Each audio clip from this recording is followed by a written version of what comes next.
Hello, welcome.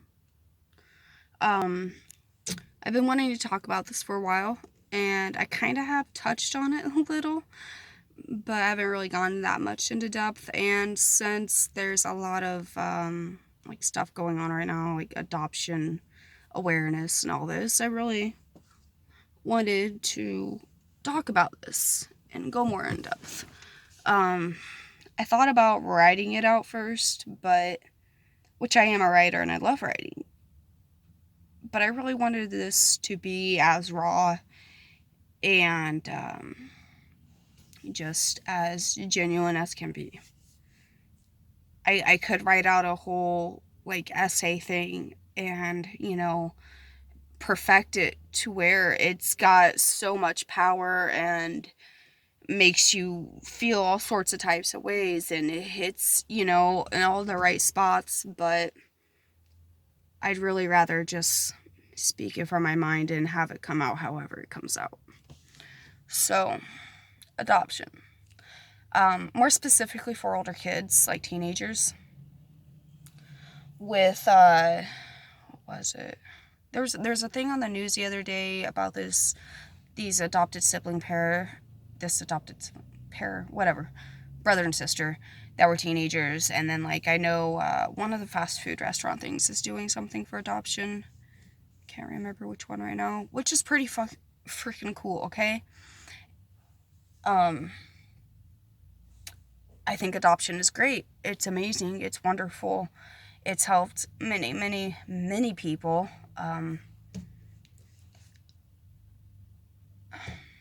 Especially for younger kids.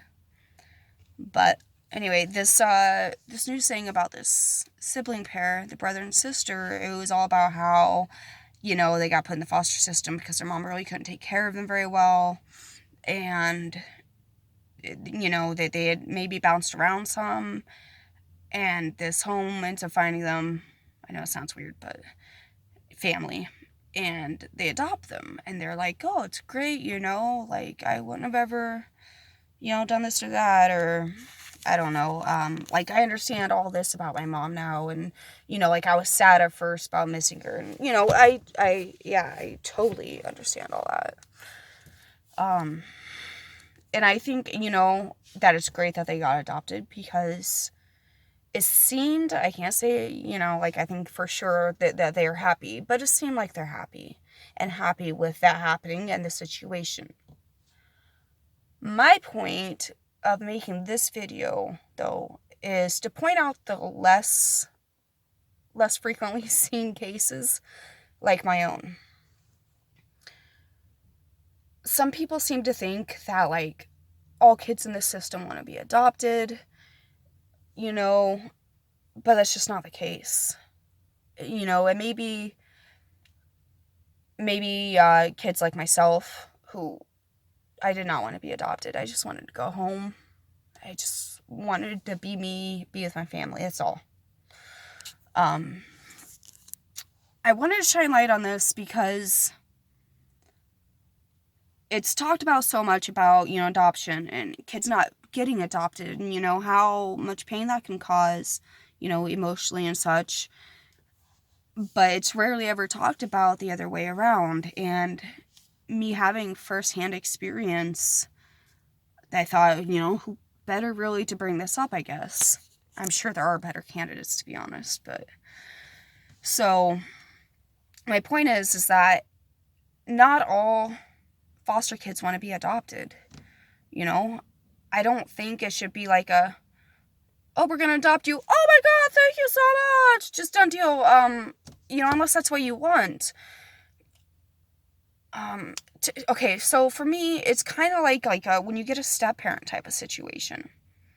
So which I've always had a stepdad, but when the first horrible one went away finally to prison, and like a year or two later, my mom met another man, and he first entered her life, as a friend and then boyfriend. When he became her boyfriend, he sat me down, and this is when I was like 13, maybe 12.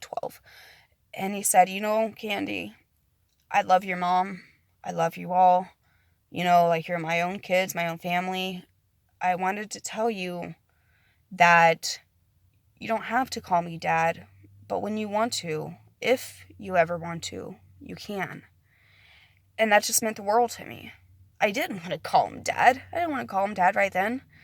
I couldn't stand him. I was mad at him. Not because he took some other man's place, because I couldn't stand. I mean, he was abusive, my first stepdad. Horribly abusive. But I was just mad because finally, there wasn't a man in my mom's life. It was really about, all about her kids. She's always been about her kids, regardless of the mistakes she's made. Don't get me wrong. She loves us. She loves us unconditionally. And I have never once, ever, second-guessed or doubted that. Ever. And that's something one of my foster parents had a real, real hard time with. And what I'm trying to get into right now. So, when I was 13, I got put in foster system. We got taken away May 22nd, 2002. Yes, I'll always remember that date. And put into a group home and then placed into foster care. They told us initially, we won't separate you. You'll be home in 30 days. Neither one happened. We got separated and we didn't go home. So, at first, they placed us in these two homes where the parents were like best friends. And something horrible happened to me. Finally spoke up about it. I got called a liar. And moved to a new home. Which, me being moved to a new home was really what I really fucking cared about right then. It was horrible being called a liar for that. Especially having this scumbag lie right in my face and to his wife. That was bad enough. But I was out of the situation. That's what mattered to me. So, I got called a liar, whatever. I didn't really care. But the day my little sister, she was 9, we had a visit. We were going home, being driven home in a van, and we were both behind the driver and, in the first seat. And we're like a block away from her house, if that, coming right up on it. And she suddenly leans over and whispers to me, "Candy, I believe you." And I just knew in that instant he had done something to her. Why else would she suddenly believe me? It's not that she ever didn't believe me, but I think she didn't know. She was a little girl. She didn't know what was going on. She had all these adults who she was supposed to be able to trust telling her older sister lied. And then something very similar happened to her by the same man. And, obviously she knew then that I was not lying. And that is the worst part. That still, even 17 years later, to this day brings me to tears. Anyway,